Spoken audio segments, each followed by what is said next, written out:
बिस्मिल्लाहिर्रहमानिर्रहीम। शुरू अल्लाह के नाम से जो बड़ा मेहरबान निहायत रहम वाला है।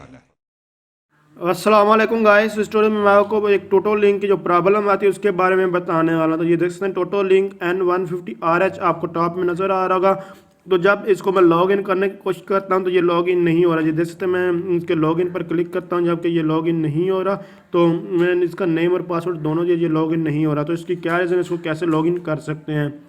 तो यहाँ देख सकते हैं मैंने टोटो लिंक को ही यहाँ कनेक्ट किया हुआ है। जस्ट आप फर्स्ट टाइम इसको कॉन्फ़िगर करना चाहते हो तो उसके बाद आपको इसकी सेटिंग करना होती है, जबकि ये गूगल क्रोम पर इसकी सेटिंग नहीं होती। तो आप लोगों ने क्या करना, गूगल क्रोम के अलावा कोई और ब्राउज़र ओपन कर लेना है। कोई भी ब्राउज़र आपके पास हो तो आप लोगों ने वो ओपन करना, गूगल क्रोम को ओपन नहीं करना।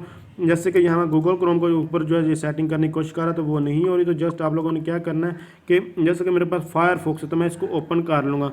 ओपन करने के बाद इसके बाद उसकी सारी सेटिंग वही काम करना चाहूँगा। ये देख सकते हैं वही मैंने काम किया हुआ है। तो आप लोग सक्सेसफुली जो है इसको लॉगिन हो जाएंगे। मैं पहले इसको लॉगिन किया हुआ है इसलिए ये ऑप्शन आ गया। अदरवाइज़ आप लोग इसको जो है दोबारा जो है इस पर वही एडमिन और नाम और पासवर्ड लिखेंगे तो आप सक्सेसफुली लॉगिन हो जाएंगे। जैसे कि आपके सामने मैं यहाँ में लॉगिन हूँ। तो अगर आप समझ रही हैं वीडियो हेल्पफुल, इसको लाइक शेयर और कमेंट ज़रूर कीजिएगा। Thanks for watching. अल्लाह हाफिज़।